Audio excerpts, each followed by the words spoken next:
I'm serious. If you can't figure out how to manage your day, then you will have to go to work for someone who will tell you exactly how to manage your day, who will tell you when you're allowed to get up and use the restroom, when you're allowed to take your lunch break, and when you need to come back. So the reselling world has been a buzz all month long about goal setting for 2024. And so many of you guys have goals of making more money reselling this year by scaling your business. So in this video, we're going to talk about how to source more, how to list more, and most importantly, how to sell more in 2024.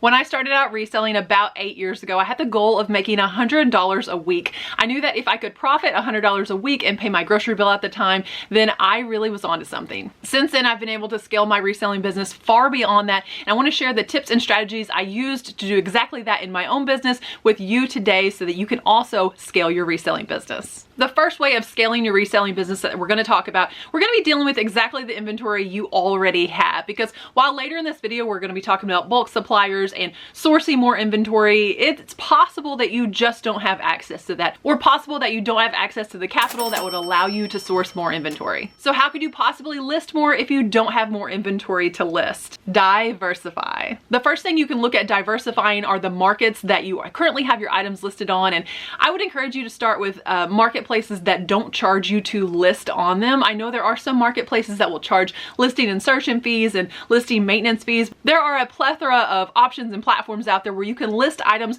for $0. And by listing on more than one marketplace, obviously you are getting more eyes on your item, which means more potential buyers are looking at that item. And believe it or not, you're getting a completely different clientele, because the folks that shop on Poshmark would never shop on eBay. And the people that shop on eBay might be anti-mercari. For that reason alone, I think it's really worth looking at listing on different marketplaces, especially when it doesn't cost you anything extra to do so. When I first started cross-listing, I would literally go to my eBay listing and I would screenshot all of the pictures. I would copy and paste the description, head over to Poshmark, and I would insert the screenshots and crop those down. You can imagine it was taking me a lot of time to actually cross-list and cross-post those items. But today, I save a lot of time. I don't cross-list like that anymore, and you shouldn't either. Today, I use Vendoo to cross-list, and Vendoo allows you to cross-list on so many marketplaces. My main reselling platform is obviously eBay, but I also cross-list my items to Poshmark and on occasion Mercari. I am looking at expanding because Vendoo offers a lot more than just those 3 marketplaces. I feel like you might be surprised about how many marketplaces they will actually cross-list your items to, and cross-list them all at once, all with one service, all with one subscription plan. We're talking Etsy, Depop, Grailed, Kitizen, Shopify, Vestair Collective, and if you're listing on the Vendoo desktop website, you can even cross-list a Facebook Marketplace. So if I have one thing listed on eBay, I can take that same listing and list it on a total of 10 marketplaces, all with the push of a button. Vendoo literally does the work for me. I don't copy and paste on my phone anymore. I don't screenshot and upload the photos. I don't even have to log into these marketplaces. I log into Vendoo on my phone, like they have their own app. Throughout the month of January, resellers who use Vendoo have been posting about it on Instagram with the hashtag #SellMoreWithVendoo. And I would highly encourage you to check out that hashtag. All of these people, over 5,000 posts just this month alone about people who are selling more with Vendoo, who are finding great success with the app. Vendoo even has a built-in background remover for your photos. And recently, like, I don't know if I'm supposed to share this yet because I don't think they've made an official announcement, but it's obvious on the app if you use it. They've recently added more photo edits where you can adjust the brightness, the contrast, the shadows, like all kinds of things on your photos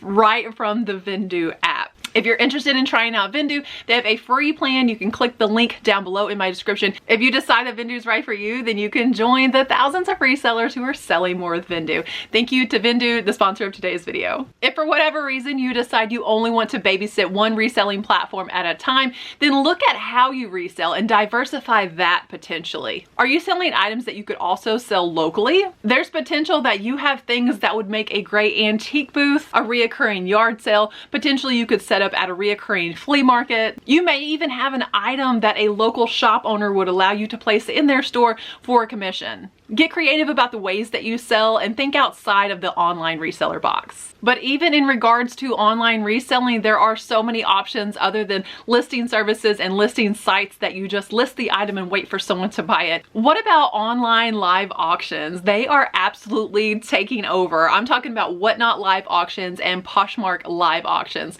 I did get approved to do Poshmark lives, so let me know if in a future video you guys would like to see me compare a Whatnot live auction with a Poshmark live auction. I haven't done that Poshmark live auction yet, so you know when I do it, I'm gonna take you guys along with me. I just think it might be an interesting video to compare and contrast the two because I am 100% team Whatnot. I love Whatnot and I'd love to see how Poshmark can stack up against what Whatnot has to offer. Maybe you have the capacity to bring on more listings, but you just haven't yet figured out how to get a bulk supplier. That is a great way of scaling your reselling business. And I'm here to tell you it doesn't have to be liquidation pallets. I feel like a lot of times when we talk about bulk suppliers, your reselling mind immediately goes to bulk suppliers that wholesale pallets possibly. And while that can be a super lucrative sourcing opportunity, especially if you sell HBA, it may be that that's not within your budget or not within your means geographically to get these huge wholesale pallets of inventory. So what other ways could you possibly find a wholesale buyer or a steady supplier of inventory to where you're never without things to list? Because if you're going to sell more, you have to list more. And if you're going to list more, you have to source more. What is available in your area that maybe in other areas is harder to find, but you know you have constant access to every day at a resellable price, that there's still meat left on the bone? I don't love to sell jeans, but I know with my local thrift store, they are available for $2 and $4 a pair every single day.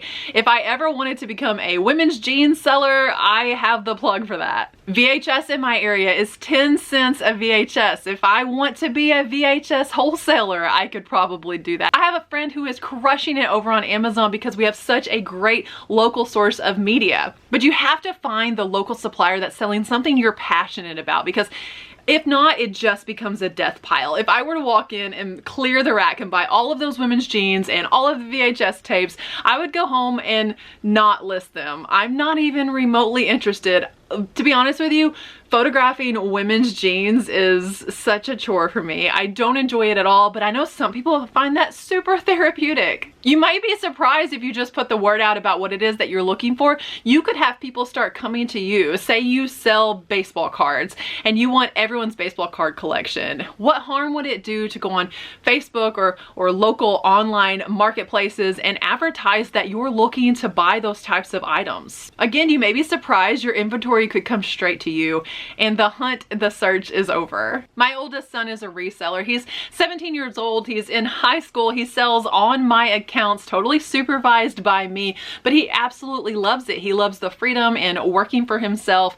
Under my supervision, I know that when he turns 18, he has a built-in career. He knows how to make his own money. But sometimes being in high school, sourcing can be a little bit of a problem. I don't love selling brand new merchandise. The Amazon bin store is not my favorite place to source, but on Wednesdays we have $10 fill a bag day, and what I've been doing is going in, filling my bag for $10, and Delo lists that stuff. He regularly sells items on my eBay for $9.99 free shipping. So after fees and shipping, he's profiting about $4.50, sometimes $5 an item, but we had an entire IKEA bag for $10. So he has less than 10 cents. If I fit 100 items in that bag, which is minimum what I would fit. One day I brought him home almost 300 Apple Watch bands, okay? So let's just say he has 10 cents in each item because I sell him the bag then for $10 and he's making $5 a piece off of those. If there's 100 items in there he paid $10 for, he's gonna profit $5 a piece. That's $500 profit, $490 profit after you take out his $10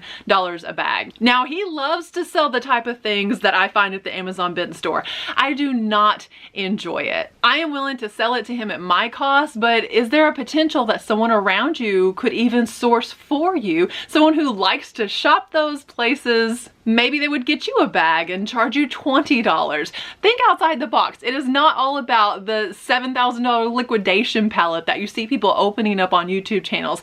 That's exciting. That's a lot of fun, but it's semi-impractical for the reseller who is starting out, who's trying to figure out how to scale this business. It's the same thing on a smaller scale. I'm bringing him that $10 IKEA bag and he is again crushing it over on eBay. I think he almost sold more things than I did last week. I have an upcoming what sold video, and Delo's in that video and he's discussing some of the things he sells and where he finds items. He's actually starting his own YouTube channel, so if you want to follow along on his journey, be sure you're subscribed to this channel, turn on bell notifications. You'll see that next video. You guys will get to meet him. He is a hardworking young man, and if he can figure out how to scale this business at 17, I know we can figure it out. One way I have seen lots of online resellers scaling their business are the Goodwill bins. That is the Goodwill outlet store. There's a website set up and designed to tell you exactly where the closest Goodwill outlet store is to you. If you're like me, it's nowhere close. We are 3 hours one direction. It's a 6-hour round trip for me to go to a Goodwill outlet. So when I go, I spend all day there. I absolutely make it worth it. But again, you're buying items in bulk. There are sellers like Flip the World who go live from the bins and sell on Whatnot while they're at the bins. He's literally using the money that people are paying for those items in real time to purchase those items, and he is walking out of the store with profit in hand. He is never holding stale inventory. The man is a business genius. Again, it's Flip the World. I'll include the link to his Whatnot in my description below if you just want to even follow and watch his videos and learn from someone that sells that way. If an item sells for $4, if an item sells for $5, he's still turning a profit, and then if an item doesn't sell, he puts it back in the bin. It is an amazing way to scale this business, and he's done phenomenal at it. Retail arbitrage is another great way to scale a reselling business and find inventory in bulk. Now, whether that means heading to Ross and buying up all the cleats and the men's shoes, going to TJ Maxx, Marshalls, any of these discount stores, or if it means online retail arbitrage, which I feel like a lot of times people don't consider, people don't think about online retail arbitrage. There are some fancy pants brands that if you found in the thrift store, you would go gaga over them. I know you would scoop them up for more than what places like Nordstrom Rack and Saks Off Fifth, not Saks Fifth Avenue, but Saks Off Fifth, have online on their website these amazing clearance deals. We're talking like Free People bralettes for $4 and $6. If you found that at the thrift store, new with tags, you would throw it in your cart. It's available right now online. You have to be searching for these deals. TJ Maxx has an online option. I'm not sure if Marshalls or Ross do, because if you're like me, again, I live in like a 2-stoplight town. We don't have a whole lot of shopping options, but online is always an option. Whatever category you sell in, be it clothes, hard goods, purses, accessories, there is some online clearance deal for you. So check into online retail arbitrage. Even places like Walmart.com, head to their clearance and see what is closing out, what you may be able to flip for a profit on other online websites. Lastly, have you considered sourcing on the same websites you sell on? We talked earlier about how there are different clienteles for Poshmark than there is eBay, than there is Whatnot, so on and so forth. So why not take a look at buying items on Whatnot and flipping those for a profit over on eBay? Why not look at picking up a bag really cheap on eBay and turning it for a profit over on Poshmark?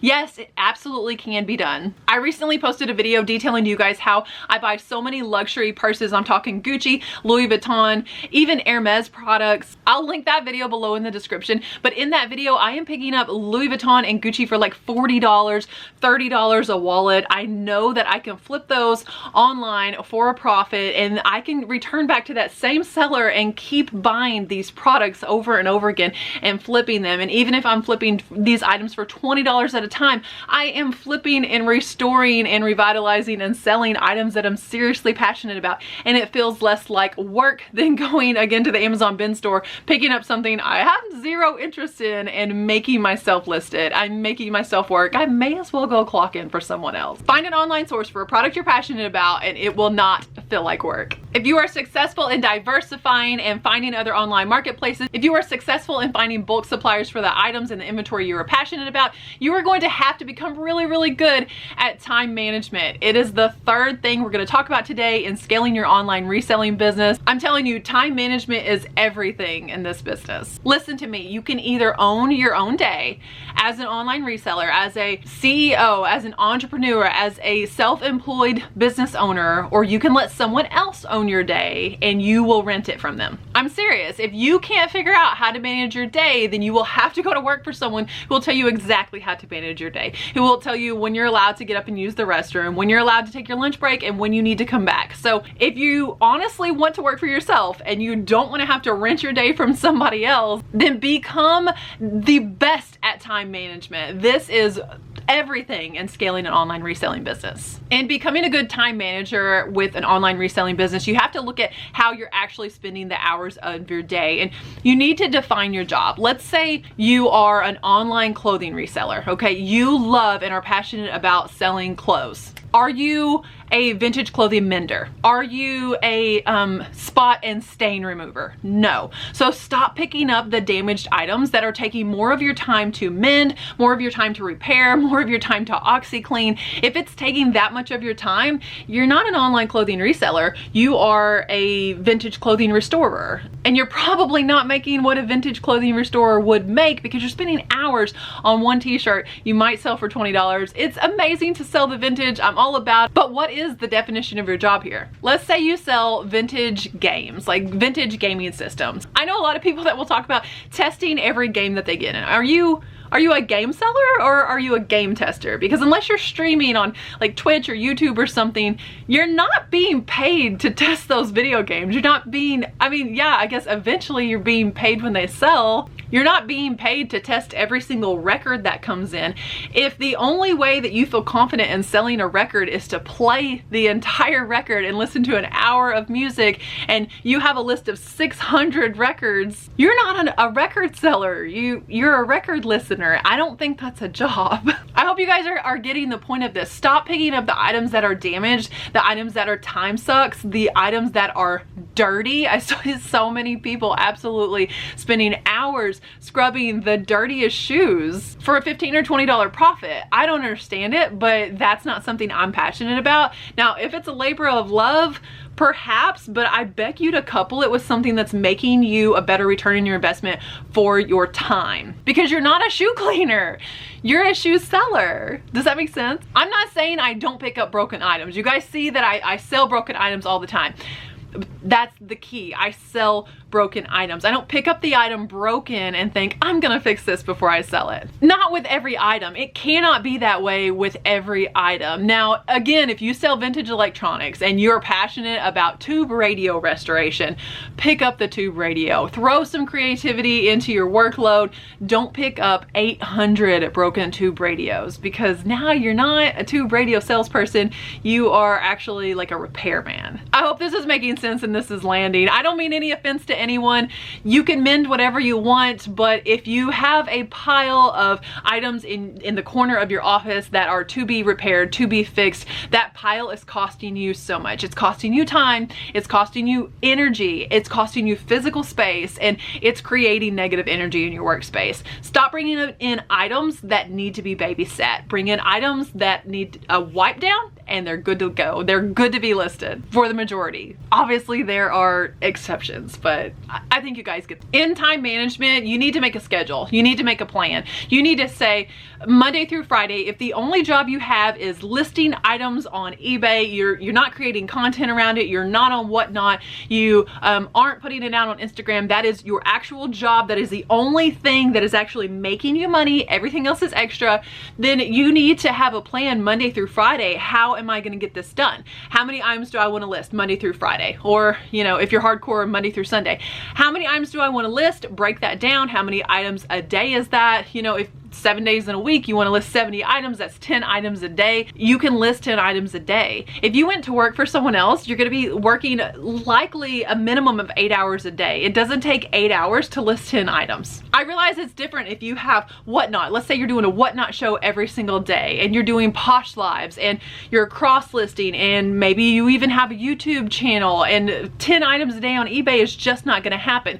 But if eBay is the one thing that is making you money, I'm pretty sure you can dedicate your time to getting listings up daily on eBay. Or if Whatnot shows is the one thing making you money, you can probably dedicate time, maybe an hour or 2 hours a day to have a Whatnot show, and then the shipping behind that. You're still working less than 8 hours a day for yourself. Or you could go to work for someone else and work 8 hours a day for a lot less money. We don't want to do that. We have to become owners of our own schedule. We have to become the kings and queens of time management. That is the goal for 2024 for everybody. Kings and queens of time management. Fourth and final biggest tip to scaling your reselling business is to develop some automated systems in 2024. I'm talking about automated systems for cleaning and prepping those items, listing those items, and even for shipping those items. And you hear all of the great resellers talk about resetting to zero, resetting back to the start at the end of every day, so those automated systems and that line that you've created is ready to go the very next day. Processing items in bulk definitely helps. Let's say you did source 15 pair of shoes and you know they all need to be wiped down inside and out. Line them up, get the laces ready, do it all in one go. Even automate the way that you photograph those items. Have a station ready to go, so every time that you bring in new items, you're not thinking, where am I going to photograph these items? I have to clean off the kitchen table. Should I use my bed? Which window has the best light right now? Invest in a $30 or $40 ring light. I'll even link one of my favorite options from Walmart below in the description. Invest in something like that, a piece of poster board, so that you always have a place to photograph your item. Take the guesswork out of this job. You know where your boxes are because you have a shipping station set up. I know if I sell a shirt, I'm grabbing a Walmart bread bag, I'm throwing it in there, I'm grabbing an eBay bag, a poly mailer, I'm putting it in there, it gets a thank you sticker, and it's out the door. It's an automated system. I could package those type of items in my sleep. Now that's not to say occasionally you're not gonna have to ship out like a 4-foot long stuffed pheasant like I did a couple months ago, and it might take you 30 minutes to package something like that. But most of the items that you package and ship, you should be comfortable enough and have an automated system where shipping is not a chore every single day. Shipping should be our favorite part. That means things sold, and that means you're about to get paid. Take a strong critical look at your current systems and think, how can I automate this better? How can I make this almost assembly line like to get more product out the door faster and make more money in 2024? I know that we're about to crush it in 2024.